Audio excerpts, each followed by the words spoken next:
Caros subscritores, sejam bem-vindos a mais um episódio de Alex Crypto. Para quem acabou de chegar, fiquem a saber que é um canal que mantém-vos atualizados sobre tudo o que está relacionado com criptomoedas.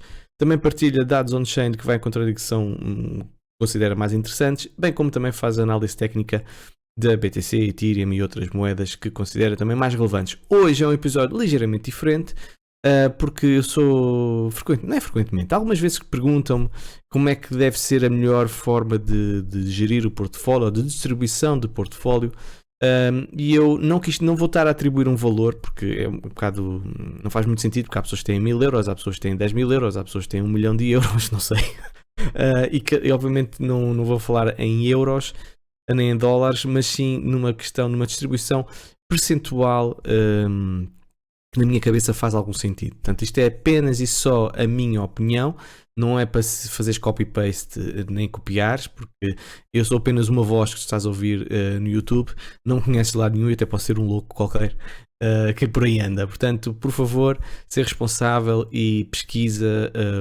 tudo o que fazes antes de colocares o teu dinheiro. Trata o dinheiro como um filho, como eu costumo dizer.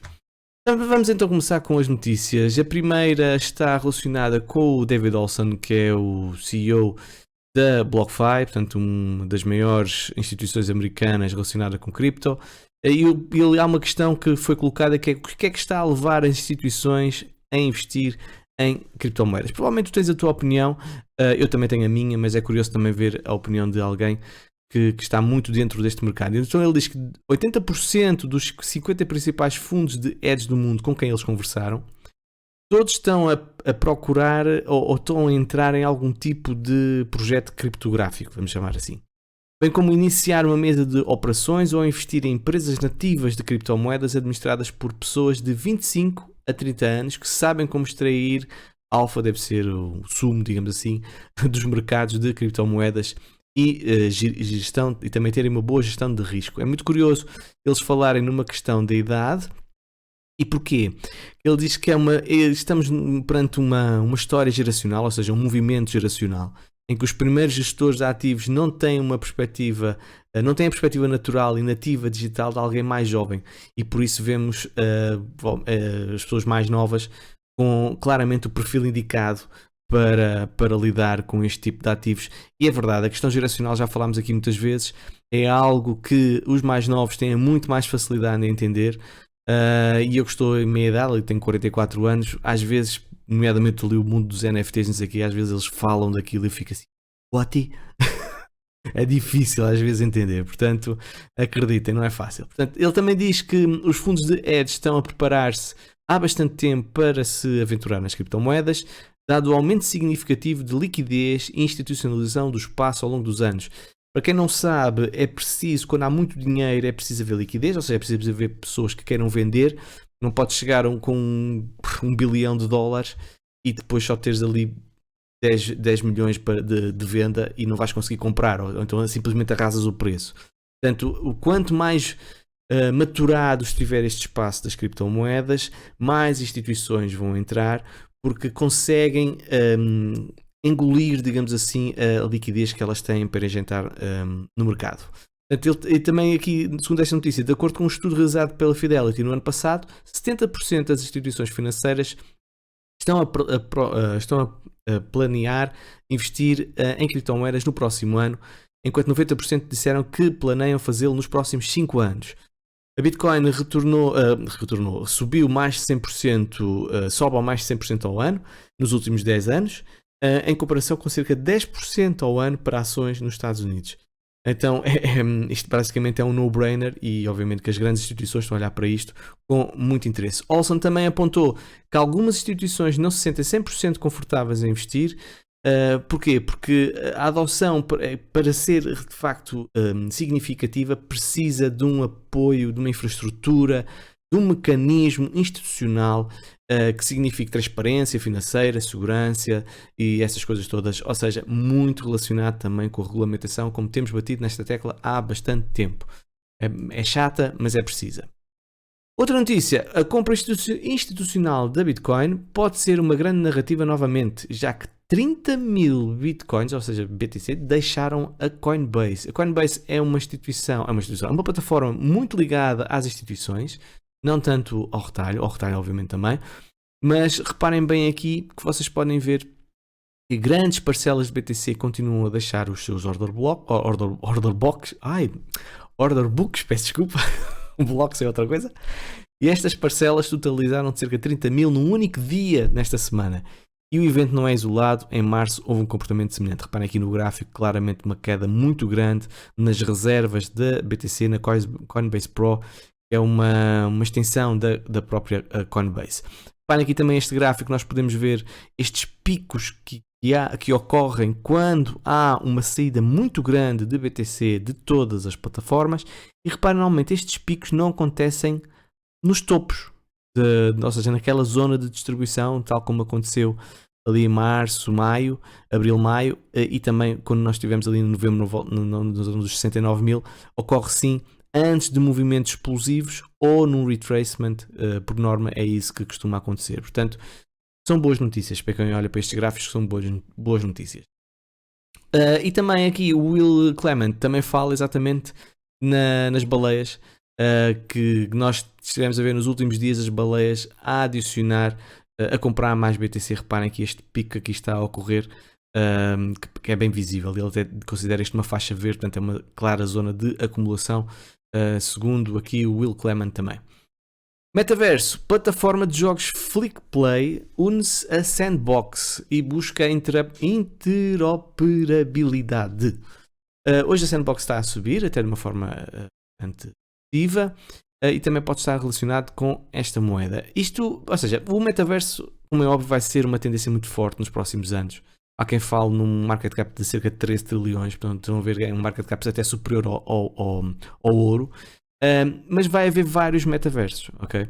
Portanto, podemos ter um metaverso da própria Sandbox, podemos ter o metaverso, por exemplo, da Decentraland, podemos ter um metaverso criado pela Meta, podemos ter um metaverso criado pela Zilliqa, portanto, vai haver imensos metaversos e é preciso casar estes metaversos, ou seja, não faz sentido teres um item super valioso num metaverso e depois queres ir jogar um jogo que está no outro metaverso e não podes levar esse item contigo. Portanto, tem que haver uma ligação entre estes metaversos. E então, esta parceria com a Flickplay vai permitir exatamente essa integração e essa migração, o que acho que é bastante útil e muito bem visto aqui, e também para quem é consumidor também vai gostar, obviamente, desta flexibilidade. CEO da Grayscale voltou a criticar a posição da SEC sobre a não autorização de ETFs de Bitcoin Spot. Portanto, a pressão está claramente a aumentar por parte da Grayscale ao SEC. Portanto, eles disseram que a SEC pode estar a violar a lei do procedimento administrativo ao não aprovar um ETF de Spot da BTC. Ou seja, está relacionado com duas leis, não vou entrar aqui muito nisto, também porque não sou especialista na área. Portanto, existe uma lei com os produtos de lei 40 e outra de lei 33, e pelos vistos o SEC já aprovou produtos ao abrigo da lei 33, e então já não há argumento para não aprovar a Bitcoin, que pelos vistos entrega este pacote de lei. Não sei se cá estou a dizer um disparate, mas foi aquilo que eu deduzi desta lei deste texto que aqui está escrito. Portanto, aquilo em resumo, e mais importante, a pressão sobre o SEC por parte da Grayscale, a ameaça a ir a tribunal, continua bem vincada. E não é que eles obviamente se assustem com qualquer coisa, mas é sempre um foco de pressão, o que é bastante bom. A Alemanha é o país mais amigo do mundo em relação aos criptoativos. Muito bem, e aqui temos os nossos colegas da Alemanha. Pelos vistos é um país com muita simpatia pelo espaço de criptomoedas. Em primeiro lugar, nos 5 primeiros temos a Alemanha, Singapura, Estados Unidos, Austrália e a Suíça. Antigamente foi Singapura que estava em primeiro lugar e agora perdeu o lugar, passou para a Alemanha. Eu gostava de ver Portugal num destes lugares, sinceramente. Mas pronto. Mark Cuban, já sabem, é aquela estrela do Shark Tank, muito conhecido. Fez grandes mudanças na sua carteira em criptomoedas. Então o que é que ele fez? Ele neste momento continua a ter em primeiro lugar Ethereum. Depois passou, e esta foi a grande mudança, passou para segundo lugar o USDC, ou seja, foi para uma moeda estável, cerca de 260 mil USDC, portanto imaginem o que ele deve ter em Ethereum.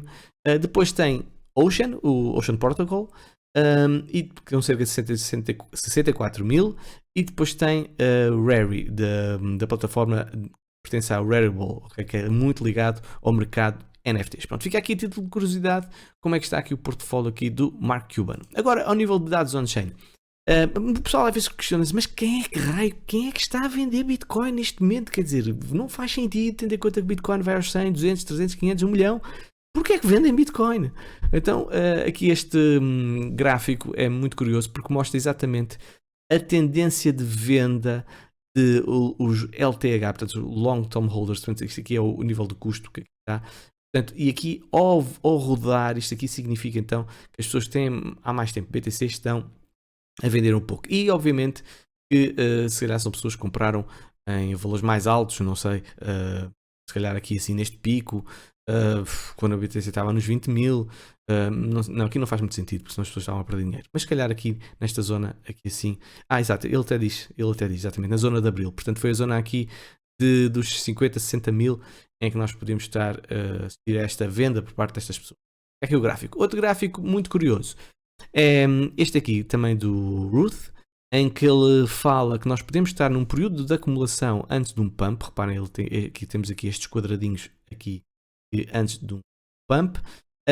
E também aquilo que me chamou mais a atenção foi o floor, ou seja, o chão da BTC. E segundo este gráfico aqui está nos 28 mil dólares. Não está nos 20 mil, não está nos 15 mil, não está nos 10 mil, mas sim na zona dos 28 mil dólares, que, se vocês verem a linha preta, serviu de fundo momentos onde o preço caiu de uma forma bastante agressiva, nomeadamente o fundo do bear market de 2018 e o evento de Black Swan que aconteceu em 2020. Ok? Portanto, fica também aqui a partilha. E por fim, também para dar um bocadinho em a probabilidade, ou melhor, a noção que o preço não está neste fundo, há aqui um indicador que é o MVRV, o Market Value Realized Value, que é bastante conhecido, e que aponta que nós não estamos ainda no fundo, ou seja, se vamos fazer um fundo, ainda mais fundo do que este, significa que temos margem para o fazer. Reparem aqui onde estão estes tracinhos aqui a amarelo, esta linha aqui, a picotada que aqui está, portanto, estas bolinhas, digamos assim, não estão lá próximas, portanto, obviamente temos margem para cair, e também já tinha falado disso no outro episódio, ok? Agora, sobre o Fear Greed Index, nós continuamos com uma perspectiva bearish, a nível de sentimento, o que não deixa de ser bullish ao nível de preço, provavelmente ao nível de potencial de preço, nesta ideia de ser contrário ao sentimento das pessoas, que eu acho que é sempre uma forma muito inteligente de estar no mercado, ok? Não estou a dizer fazer all-in, mas pelo menos para ter essa noção. Agora, quando há medo ou medo extremo no mercado, como por exemplo vocês viram aqui, na zona mais ou menos aqui em 2021, ali em junho, como tiveram também o Black Swan em 2020, quando nós tivemos a capitulação também em 2018, normalmente significa zonas de fundo e para uma subida muito agressiva de preço.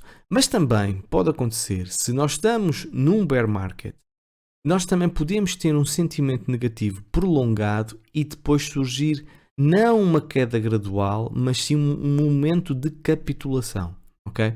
E é isto que, na minha opinião, faz com que as pessoas ainda não estejam a apostar seriamente, ou pelo menos se calhar numa perspectiva mais all-in no mercado, é porque falta aquela sensação de desistência de mercado, de capitulação, e eu digo isto com conhecimento de causa porque eu vivi este momento desta queda em 2018, vivi este momento do Black Swan, e houve muita revolta, muita raiva, muita chatice, muito desespero, e as pessoas simplesmente que viraram as costas e não queriam comprar mais cripto. E estas, meus caros, são as melhores alturas para comprar criptomoedas. Okay?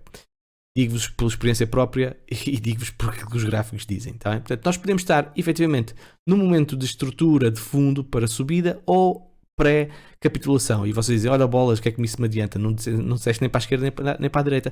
Pois, meus caros, mas é que eu não tenho bolas de cristal. Portanto, não vos posso dizer se é para a esquerda ou para a direita, porque nem eu sei. Tá bem?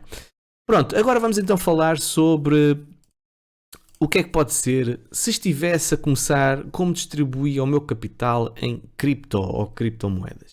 Portanto, isto é apenas uma opinião pessoal, mais uma vez, e fica aqui essa opinião. Pronto, em primeiro lugar, eu colocaria numa perspectiva de 100%, não é?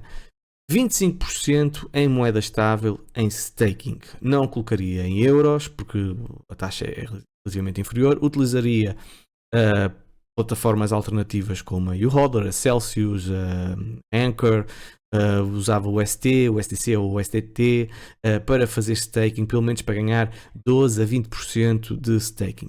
E porquê uma porcentagem tão significativa de moeda estável? Eles podem até, se calhar, achar pouco, não sei. É porque, exatamente por aquilo que eu mostrei anteriormente, não quer dizer que nós estejamos num fundo. Aliás, não há indicação clara que estamos num fundo e que há um momento de desistência do mercado. E vocês precisam ter capital, caso as coisas corram mal, para vocês terem dinheiro fresco para poderem meter e comprar a um preço muito mais interessante e então fazer o tal chamado DCA e baixar o vosso custo de entrada. Portanto, considero isto estratégico também. Além disso, o staking permite-vos combater a inflação na moeda do euro ou do dólar, consoante aquilo que vocês estão a fazer. Portanto, parece-me claramente uma boa hipótese. Outro investimento que provavelmente poderão pensar fazer agora, 10%, colocar 10%, reparem, não é muito, em moedas muito ligadas ao metaverso e ao gaming. Nomeadamente, temos a Sandbox, temos a Decentraland, temos de gaming, temos a Engine Coin. Há muitas moedas, não vos voltar a dizer que são apenas estas, existem várias, isso agora já implica também alguma pesquisa. E digo porquê? Porque eu acho que vai ser claramente uma trend dos próximos tempos. O metaverso, há uma aposta muito forte, institucional. É um mundo com um potencial gigantesco, há uma adoração pela comunidade mais jovem pelo metaverso, e digo isso até com conhecimento de causa pelos alunos que tenho. E o gaming, como é óbvio, não precisa de apresentações, é uma indústria de bilhões, trilhões, agora não sei quanto é que ela vale, mas vale muito, muito dinheiro. E casar gaming, NFT, metaverso, claramente acho que é uma aposta de sucesso a prazo. Atenção que estas análises não são para 15 dias ou uma semana, por favor. Estamos a falar se calhar para 2023, 2024, 2025, 2030, ok? Estamos a falar de uma perspectiva de médio e longo prazo. A seguir, 15% eu colocaria em projetos de primeira camada. E vocês podem dizer, o que é isso? Pá, que toda a gente conhece, mas por este termo se calhar não conhecem. Então, temos a Bitcoin e a Ethereum, mas aqui não vamos falar sobre elas. Temos a Near, a Cosmos, a Solana, a Polkadot, a Avax, a Terra, a Binance Smart Chain, Algorand Waves, Litecoin Tezos, pronto, Cardano, Elrond. Portanto, o que não falta aqui é projetos de primeira camada. Obviamente, depois vocês podem optar por um ou outro. Eu aqui já não vou dizer quais são, porque isso já implica também alguma pesquisa da vossa parte, mas eu acho que vai ser também, claramente, em vez de apostar apenas num único token, nada melhor do que abraçar, digamos assim, um projeto que engloba uma série de tokens. Portanto, eu acho que 15% parece-me claramente equilibrado numa perspectiva de gestão de risco e barra recompensa. A seguir, não deve ser surpresa para ninguém, obviamente a rainha tinha que aqui estar, 20% para Bitcoin, por muito que se diga que o retorno financeiro é muito maior noutros projetos, a verdade é que a BTC continua a ter um potencial gigantesco, é a imagem de marca de todo este espaço. Sem Bitcoin dificilmente nós íamos ter criptomoedas como temos hoje. É a moeda que tem mais aceitação ao nível institucional, é a moeda que tem mais aceitação ao nível de países, é a moeda que seguramente vai ser regulada em primeiro lugar nos Estados Unidos, que vai ter um ETF de spot nos Estados Unidos, portanto o potencial é muito grande e funciona também como hedge à economia, funciona como reserva de valor, funciona como transferência, portanto é tudo aquilo que nós poderemos desejar numa moeda. E tem algo que aquilo que eu disse anteriormente não tem uma segurança que mais nenhum consegue dar, ok? Portanto, e é preciso equilibrar os portfólios. Portanto, 20% para mim parece-me claramente interessante. E em primeiro lugar, eu acho que seguramente não devem estar grandes dúvidas. Coloco, obviamente, Ethereum. Ethereum, eu continuo a achar que entre Bitcoin e Ethereum, eu acho que o potencial de lucro é claramente superior a Ethereum. Considero também o risco um pouco superior a Bitcoin, mas muito, muito baixo. Muito, muito baixo. Portanto, eu acho que 30% numa moeda que já é uma certeza, numa moeda que vai ter uma redução do supply de cerca de 80% a 90%, que vai ter basicamente um triple halving, numa moeda que já faz queima sistemática do seu token através do protocolo 1559, numa moeda que vai ser amiga do ambiente e que vai ter uma narrativa muito favorável a instituições que toda a gente sabe que o ambiente é algo que está na ordem do dia. Portanto, eu acho que Ethereum continua a ser a principal aposta num portfólio que deve ser equilibrado, que deve ter em consideração a gestão de risco, que deve ter em consideração também o potencial de retorno financeiro. E pronto, meus caros, era isto mais ou menos aquilo que vos queria dizer. Isto seria o meu plano. Não quer dizer que eu esteja já nesta fase. Por exemplo, são pessoas que têm um capital muito grande, eu colocaria obviamente uma parcela também interessante em mineração, como fiz também. E para finalizar apenas, e não digo muito mais, staking.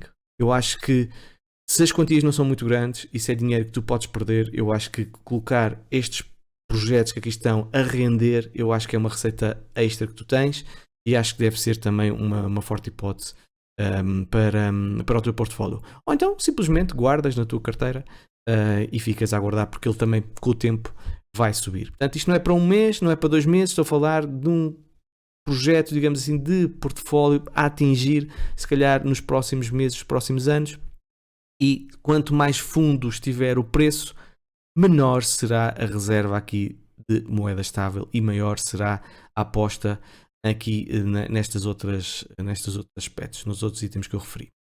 E tudo, pessoal. Beijinhos e abraços, espero que tenham gostado e vemos no próximo episódio. Comentem, já sabem, comentem, partilhem e subscrevam o canal. Obrigado.